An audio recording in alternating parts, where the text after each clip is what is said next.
लोग आ रहे हैं। इतने लोग आएंगे कि आपको स्वयं अंदाज नहीं होगा कि इस तरह की भी राजनीति बिहार में हो सकती है। दिल्ली में लालू यादव और नीतीश कुमार दोनों दिल्ली में है, वहां कोई खिचड़ी पक रही है क्या? देखिए, हम लोग खिचड़ी उचड़ी नहीं पकाते हैं। हाँ।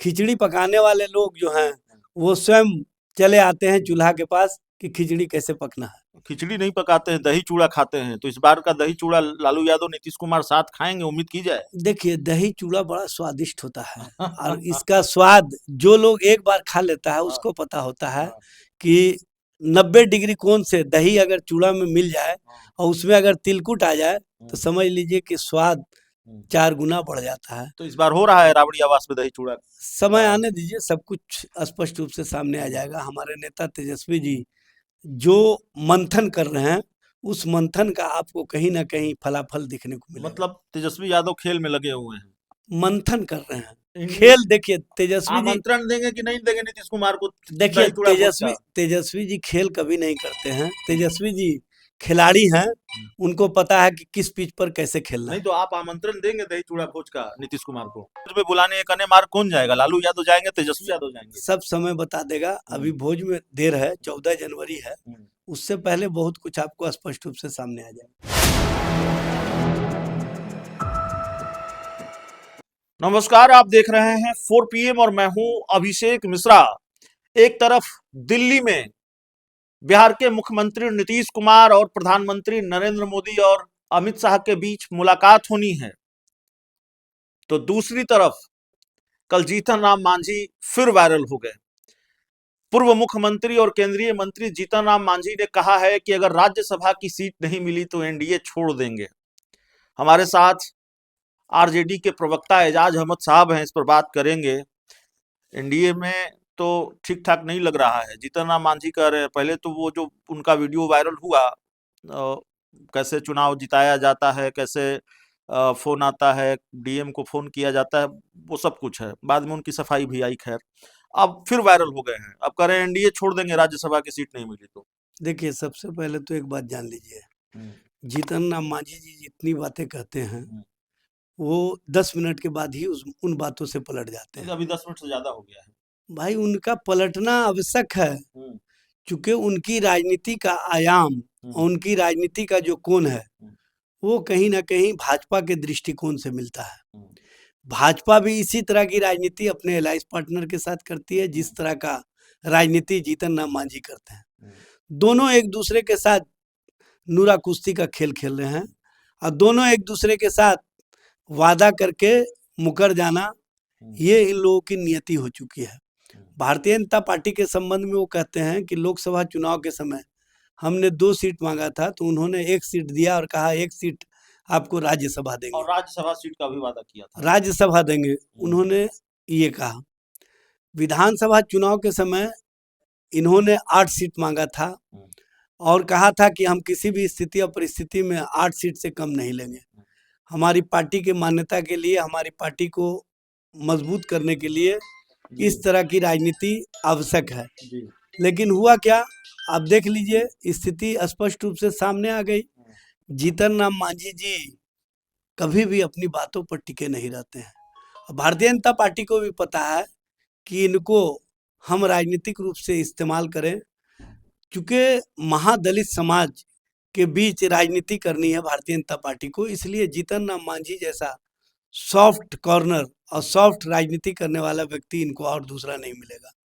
वो सिर्फ बयानों पर और बयानबाजी पर ही टिके रहते हैं, जबकि भारतीय जनता पार्टी इनसे हर मामले में कहीं ना कहीं राजनीतिक लाभ लेती है और राजनीतिक लाभ लेकर के इनको कहां पर छोड़ देना है ये भारतीय जनता पार्टी अच्छी तरह से जानती है। नहीं तो राज्यसभा को लेकर तो, राज्यसभा सीट को लेकर तो घमासान अभी से बढ़ गया है एनडीए में। अब सवाल सिर्फ जीतन राम मांझी के बयान का नहीं है। वो कह रहे हैं कि राज्यसभा सीट नहीं मिली तो एनडीए छोड़ देंगे। सवाल ये भी है कि उपेंद्र कुशवाहा रिपीट होंगे या उनका पत्ता साफ होगा, फिर उनकी नाराजगी सामने आएगी नहीं आएगी। क्योंकि अब पवन सिंह को बीजेपी भेजेगी, नितिन नवीन को भेजेगी, जेडीयू से 2 लोग जाने हैं, या फिर चिराग पासवान के कोटे में ये सीट जाएगी, तो एनडीए में मामला थोड़ा गरमा रहा है। देखिए, आपको लग रहा है कि मामला गरमा रहा है, लेकिन भारतीय जनता पार्टी को लग रहा है कि ये स्वार्थी लोग हैं और ये स्वार्थवश हमारे साथ हैं, ये विचार वाले लोग नहीं हैं। और जहाँ विचार विचार के आधार कमजोर पड़ जाते हैं, तो ऐसी राजनीति दिखती जरूर है, लेकिन ऐसी राजनीति होती नहीं है। चिराग पासवान जी किस तरह का राजनीति करते हैं? एक तरफ वो कहते हैं कि हम बिहार फर्स्ट और बिहारी फर्स्ट की राजनीति करते हैं, और दूसरी ओर कहते हैं कि मैं नरेंद्र मोदी का हनुमान हूँ।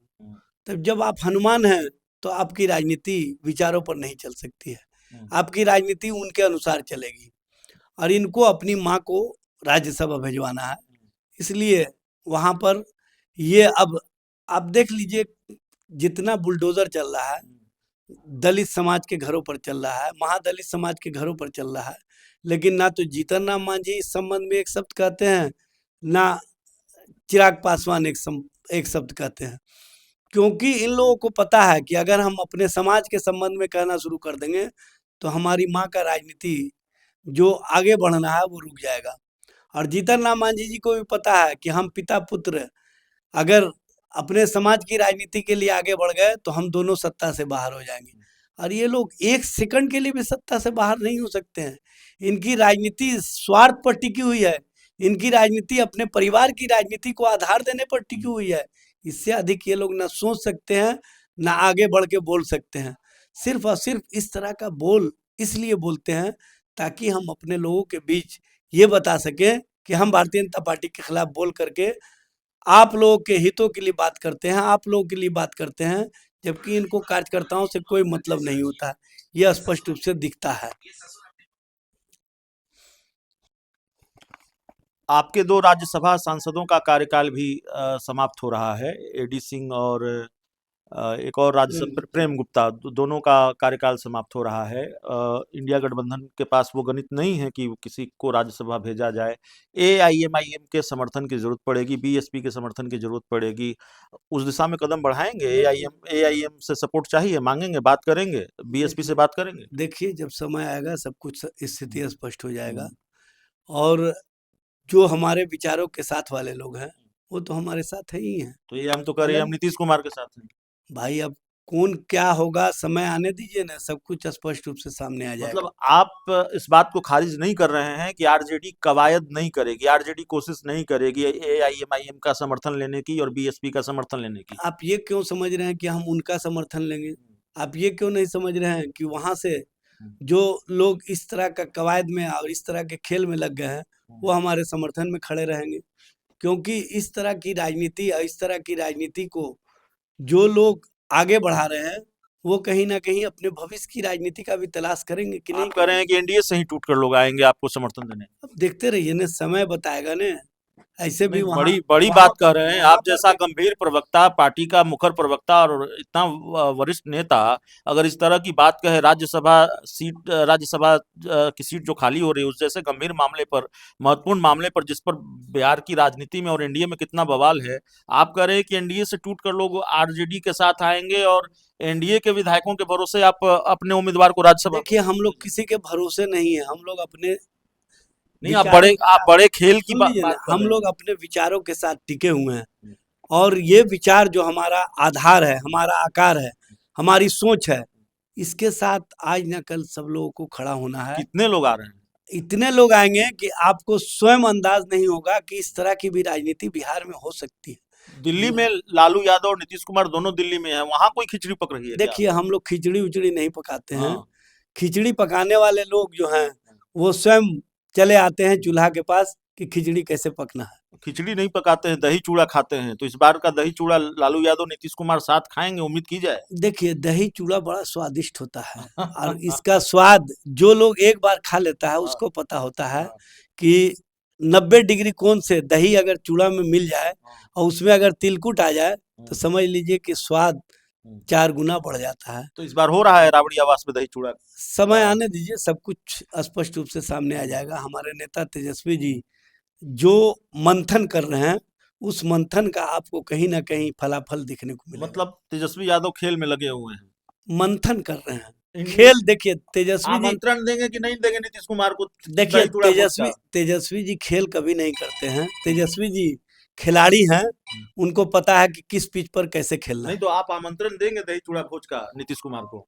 भाई आमंत्रण देने की आवश्यकता कहाँ, हम तो बिहार के हर आवाम को आमंत्रण देते हैं और वो भी बिहार के हैं, तो बिहार के लोग अपने आप चले आते हैं। तो कार्ड क्योंकि देने को लालू जी के प्रति जो अगाध प्रेम है, हम्म, वो शोषित, वंचित, पिछड़ा, दलित, आदिवासी की राजनीति करने वाले सभी लोग सामने खड़े होकर के उनके राजनीति के साथ आयाम देते रहे हैं और आगे भी नहीं देंगे। तो भोज में बुलाने एक मार कौन जाएगा? लालू यादव जाएंगे, तेजस्वी यादव जाएंगे? सब समय बता देगा, अभी भोज में देर है, 14 जनवरी है, उससे पहले बहुत कुछ आपको स्पष्ट रूप से सामने आ जाएगा। चलिए, हमारे साथ एजाज अहमद साहब थे, आरजेडी के प्रवक्ता हैं।